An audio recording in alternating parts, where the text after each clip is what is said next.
नमस्कार मित्रांनो, तुमचं सर्वांचं परत एका नवीन व्हिडिओमध्ये मी मनापासून स्वागत करतो। मित्रांनो, तुम्ही आत्तापर्यंत चुकीचे स्टॉक्स विकत घेत होता का? तुम्हाला माहित आहे का स्टॉक मार्केटमध्ये 95% रिटेल इन्व्हेस्टर्स जे स्टॉक विकत घेतात तर ते खूप महाग असतात किंवा फंडामेंटली खूप वीक असतात। मग काय होतं? पैसे बुडतात आणि आपण मार्केटला दोष देतो। आजच्या व्हिडिओमध्ये तुम्हाला अशा 3 महत्त्वाच्या चुका सांगणार आहे ज्या तुम्ही कधीही स्टॉक मार्केटमध्ये करायला नको आहेत।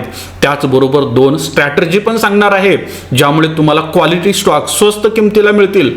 पण इथे एक ट्विस्ट आहे, बहुतेक लोकांना हे कळत नाहीये की हे स्टॉक कुठे लपलेले असतात।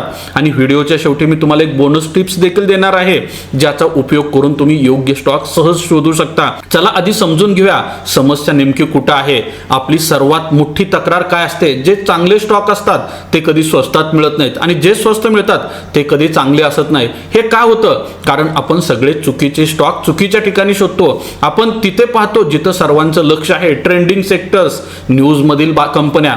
त्याचमुळे ज्या कंपन्यांनी नुकतेच रिझल्ट जाहीर केलेत अशाच कंपन्या विशेषतः आपल्या रडारवर येतात। या सगळ्यांचा सर्वात मोठा प्रॉब्लेम, हे सर्व स्टॉक बऱ्याच वेळेला ओव्हर व्हॅल्यूड स्टॉक असतात आणि ओव्हर व्हॅल्युएशनच्या जाळ्यामध्ये आपण अडकतो। आता कोणत्या ठिकाणी तुम्ही हे स्टॉक शोधू नये हे मी सांगतो। आणि हो, व्हिडिओच्या शेवटी मी तुम्हाला एक बोनस ट्रिक पण सांगणार आहे ज्या 3 चुका डायरेक्ट तुमच्याशी कनेक्टेड आहेत। मित्रांनो, 3 ठिकाणी कंपन्या शोधणं तुम्हाला टाळणं गरजेचं आहे। एक सर्वात महत्त्वाचा मुद्दा, टेक्नॉलॉजिकल रिव्होल्यूशन असणारी इंडस्ट्री। पहिली सर्वात मोठी चूक आपली काय होते? तुम्ही तिथे स्टॉक शोधता जिथे खूप वेगाने टेक्नॉलॉजिकल चेंजेस होत आहेत। उदाहरणार्थ जर बघायचं झालं तर आजकाल सर्व ठिकाणी AI ची चर्चा सुरू आहे। पाठीमागच्या 1 वर्षामध्ये खूप मोठ्या प्रमाणात AI ची चर्चा सुरू होती आणि त्यानंतर आज 2026 फेब्रुवारी महिन्यात एन्थ्रोपिक नावाचं एक सॉफ्टवेअर आलं ज्यामुळे IT सेक्टर अक्षरशः क्रॅश होतंय। जवळपास IT सेक्टरमध्ये मेगा क्रॅश सुरू आहे। मित्रांनो, हे कशामुळे शक्य झालं? कारण या ठिकाणी टेक्नॉलॉजिकल चेंजेस खूप मोठ्या प्रमाणात होतात। 2 ते 3 वर्षापूर्वी तुम्ही देखील बघितलं असेल, इलेक्ट्रिकल व्हेकलची खूप मोठी हाईप होती, पण तिथं देखील मोठे बदल होत आहेत। तिथं खूप नॉईस आहे, खूप बातम्या, खूप चर्चा, सोशल मीडिया पोस्ट्स, सर्वांचे लक्ष तिथं असतं। आणि जेव्हा सर्वांचे लक्ष तिथं असतं तेव्हा तिथं तुम्हाला चांगला स्टॉक कधीही सापडत नाही। म्हणजे काय? तुम्ही तिथे चांगल्या कंपन्या मिळतील पण इतक्या महाग असतील की तुमच्या गुंतवणुकीवर रिटर्न मिळण्यासाठी तुम्हाला 2 ते 4 वर्ष वाट देखील बघावी लागू शकते। त्याचबरोबर 2 नंबरची एक चूक प्रत्येक रिटेल इन्व्हेस्टर करतो ती म्हणजे न्यूज लिंक्ड सेक्टर शोधणं। बहुतेकदा आपण काय करतो? समजा आज अमेरिका आणि भारत यांच्या दरम्यान टॅरिफ वॉरच्या संदर्भात खूप महत्त्वाची चर्चा झाली, एक डीलचं अनाउन्समेंट झालं, त्यानंतर सर्व मीडियामध्ये न्यूज यायला सुरुवात झाली भारत आणि अमेरिकेच्या दरम्यान जी टॅरिफ डील झाली यामुळे कोणत्या सेक्टरला सर्वात मोठा फायदा होणार, कोणत्या कंपनीला सरकारकडून आता मोठी ऑर्डर मिळणार। मग आपल्याला वाटतं आता हे सेक्टर खूप चालणार आणि आपण लगेच त्यामध्ये इन्व्हेस्टमेंटला सुरुवात करतो। पण मित्रांनो, ही चांगली संधी आहे, मान्य आहे, लगेच इन्व्हेस्टमेंट देखील करू शकता, नाही असं नाही।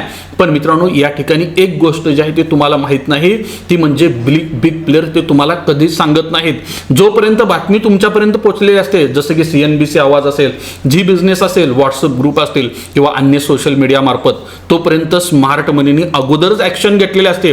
मग काय होतं? रिटेल इन्व्हेस्टर आपल्यासारखे खूप उशीर करतात आणि उशिरा येऊन इन्व्हेस्टमेंट करतात आणि मग महाग स्टॉक्स विकत घ्यावे लागतात आणि हाच सर्वात मोठा व्हॅल्यू ट्रॅप असतो। तिसरी सर्वात खतरनाक चूक आपली काय होते? तर आपण काय करतो? रिसेंट आउटस्टँडिंग रिझल्ट आलेल्या कंपन्या बघतो।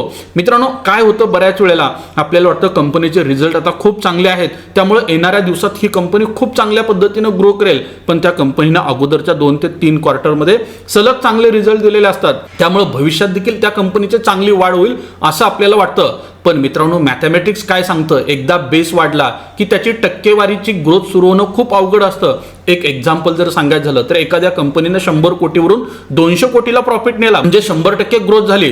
पण आता 200 कोटीवरून 100% ग्रोथ करायची म्हटल्यानंतर 400 कोटीचा प्रॉफिट करणं गरजेचं आहे। पण मित्रांनो, हे त्या कंपनीला शक्य नसतं आणि जेव्हा एक्सपेक्टेशन पूर्ण होत नाहीत तेव्हा स्टॉकच्या प्राइस कोसळतात आणि तुमचे पैसे अडकतात। मित्रांनो, या 3 ठिकाणी तुम्हाला इन्व्हेस्टमेंट करायचं टाळायचं आहे। मग प्रश्न असा आहे की आता तुम्हाला चांगले स्टॉक शोधायचे आहेत, कुठं बघायचं नाही हे तर माहीत झालं। मग प्रश्न आहे नेमकं कुठं बघायचं? सर्वात महत्त्वाचं, ओव्हर व्हॅल्यूड स्टॉक घेताना नेमकं काय नुकसान होतं हे देखील तुम्हाला आज मी या व्हिडिओच्या माध्यमातून सांगणार आहे। विश्वास ठेवा, हे ऐकल्यानंतर पुन्हा तुम्ही अशी कधीही चूक करणार नाही आणि चुकीचे स्टॉक देखील घेणार नाही। मित्रांनो, महाग शेअर घेण्यामुळे आपलं काय नुकसान होतं हे देखील आपल्याला माहीत असणं गरजेचं आहे, कारण पुढलं 2 ते 3 वर्ष त्या स्टॉकमध्ये हालचाल होत नाही. ते स्टॉक एकाच ठिकाणी अडकून राहतात, कारण कंपनी तिच्या अर्निंगची वाट बघत असते. शेअरची किंमत 2 कारणानं वाढलेली असते.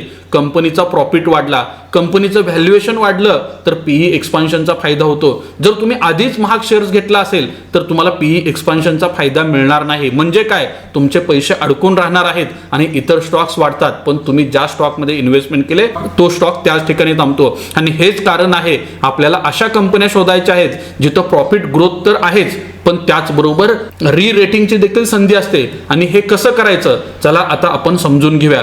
मित्रांनो, सर्वात महत्त्वाचं 2 मी सिक्रेट स्ट्रॅटेजी तुमच्यासोबत सांगतोय. आता मित्रांनो, खरा गेम कुठं आहे ते समजून घ्या. तुम्हाला क्वालिटी स्टॉक स्वस्तात कमी किमतीत मिळवायचे असतील तर मित्रांनो तुम्हाला या 2 गोष्टीचा विचार करणं गरजेचं आहे. मित्रांनो, वॉरन बफेट सारखा लेजंड इन्व्हेस्टर देखील या टिप्सचा वापर करत होता. मित्रांनो, त्याचबरोबर आपल्याला इन्व्हेस्टमेंट करत असताना सर्वात पहिली स्ट्रॅटेजी वापरायची आहे, बोरिंग पण फंडामेंटल स्ट्रॉंग कंपन्या शोधायच्या आहेत. मित्रांनो, आता तुम्ही म्हणाल बोरिंग कंपनीज म्हणजे काय? हो मित्रांनो, बरोबर ऐकलं आहे. अशा कंपन्या ज्यामध्ये कोणतेही टेक्नॉलॉजिकल रिव्होल्युशन होत नाही, त्यामध्ये कोणत्याही मोठ्या न्यूज येत नाहीत, त्या कंपन्यांचे रिझल्ट देखील साधारण असतात, पण त्यामध्ये कन्सिस्टन्सी असते. उदाहरणच घ्यायचं झालं तर FMCG मधील सर्व कंपन्या काढा, जसं की साबण असेल, टूथपेस्ट असेल, चप्पल असेल, कापडे बनवणाऱ्या कंपन्या. आता तुम्ही म्हणाल अरे या कंपन्या तर आम्हाला सर्वांना माहित आहे. बरोबर आहे, पण तरीही त्या स्वस्त का मिळतात? कारण त्या आपला इगो सॅटिस्फाय करत नाहीत. आपल्याला मित्रांना सांगायला आवडतं मी अशी कंपनी शोधली आहे जी कुणालाच माहित नाही, किंवा मी AI स्टॉक मध्ये गुंतवणूक केली आहे. आपण असं कधी सांगत नाही मी साबणाच्या कंपनीमध्ये इन्व्हेस्टमेंट केली आहे आणि कुणाला सांगायला देखील आवडत नाही. इथंच खरी व्हॅल्यू लपलेली असते. आपण AI येऊ, टॅरिफ्स येऊ, रिसेशन येऊ, लोक साबण टूथपेस्ट वापरणं बंद करणार नाहीत. असे बोरिंग बिझनेस मॉडेल असलेल्या कंपन्या खूप स्टेबल, प्रिडिक्टेबल आणि सेफ असतात, कारण त्यांच्याकडे कोणाचंही लक्ष नसतं. त्यामुळे त्या योग्य किमतीला तुम्हाला मिळू शकतात. त्याचबरोबर लहान तलावातील मोठा पासा. मित्रांनो, ही एक खूप महत्त्वाची स्ट्रॅटेजी आहे, स्मॉल इंडस्ट्रीमधील लीडर कंपनी शोधणं. याचा अर्थ काय बघा, बँकिंग असेल, IT असेल, मोठ्या सेक्टरमध्ये खूप सारे मोठे प्लेयर आहेत, तिथं खूप सारी स्पर्धा आहे. त्या ठिकाणच्या कंपनी अगोदरच खूप महाग झाल्या आहेत. पण विचार करा, छोटी इंडस्ट्री आहे जसं की मीठ, अगरबत्ती, माचीस, या इंडस्ट्रीचं मार्केट साईज खूप छोटा आहे, साधारणतः 1000 कोटीच्या आसपासच असतं. पण या छोट्या इंडस्ट्रीमध्ये देखील काही लीडर्स कंपन्या असतात, त्या खूप पॉवरफुल असतात, कारण त्यांना कोणताही मोठा कॉम्पिटिटर नसतो. त्या इंडस्ट्रीवर त्यांची मोनोपॉली असते. ते आपल्या छोट्या प्रतिस्पर्धींना अक्वायर देखील करू शकतात.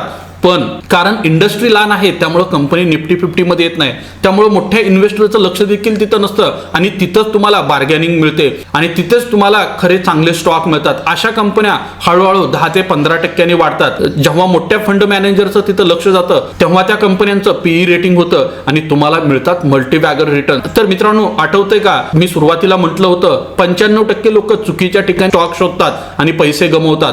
पण आता तुम्हाला माहित आहे का कुठे टाळायचं? Hype, news, outstanding result. कुठं शोधायचं? बोरिंग कंपनीज आणि स्मॉल पाऊंड लीडर्स. आणि जर तुम्ही या 2 स्ट्रॅटेजी फॉलो केल्या तर तुम्हाला देखील क्वालिटी स्टॉक्स योग्य किमतीला मिळू शकतात. आणि आता मी तुम्हाला बोनस टिप सांगतोय जी मी तुम्हाला प्रॉमिस केली होती. मित्रांनो, आजच एक लिस्ट तयार करा. तुमच्या बाथरूम मधील सर्व प्रोडक्ट लिहून काढा, तुमच्या किचन मधील सर्व ब्रँड लिहून काढा, तुमच्या घरात रोज वापरण्यात येणाऱ्या वस्तूंची लिस्ट काढा आणि या सर्व ब्रँडच्या पॅरेंट्स कंपन्या शोधा. मग तुम्हाला लक्षात येईल त्या कंपनीचं फंडामेंटल काय आहे, त्या कंपनीचे बॅलन्स शीट कसे आहे, कंपनीवर कर्जाचं स्वरूप कसं आहे, प्रमोटर होल्डिंग किती आहे, ही सर्व माहिती तुम्ही स्क्रीनर किंवा टिकर टेपवर जाऊन त्याचं व्हॅल्युएशन बघू शकता आणि तिथून तुमची एक वॉच लिस्ट बनवू शकता. आणि विश्वास ठेवा, तुम्हाला 10 ते 15 हिडन जेम्स डेफिनेटली या ठिकाणी सापडतील, ज्याबद्दल कुणीही सध्या बोलत नाही. पण मित्रांनो, खूप चांगले आणि स्वस्त स्टॉक देखील तुम्हाला इथं सापडतील. तर मित्रांनो, आजचा व्हिडिओ इथं संपतोय. जर तुम्हाला हा व्हिडिओ खरोखरच आवडला असेल तर व्हिडिओला लाईक करायला विसरू नका आणि कमेंट्स मध्ये सांगा तुम्ही कुठे स्टॉक शोधता आणि तुम्ही कोणती स्ट्रॅटेजी वापरता किंवा तुम्हाला कोणती स्ट्रॅटेजी वापरायला सर्वात जास्त आवडतं. हा, सर्वात महत्त्वाचं, चॅनलला सबस्क्राईब करायला विसरू नका. त्याचबरोबर बेल आयकॉन देखील दाबा, जेणेकरून पुढील व्हिडिओ मिस होणार नाही. आणि तुमच्या मित्रमैत्रिणींना हा व्हिडिओ जरूर शेअर करा जे स्टॉक मार्केटमध्ये गुंतवणूक करतात आणि ते महाग स्टॉकमध्ये नेहमी अडकतात. तोपर्यंत हॅपी इन्व्हेस्टिंग. आणि लक्षात ठेवा, सर्वात चांगली गुंतवणूक ती नाही जी ट्रेंडिंग मध्ये आहे, ती आहे जी तुम्हाला कुणीही सांगत नाही. Investments in securities market are subject to market risks. Read all the related documents carefully before investing.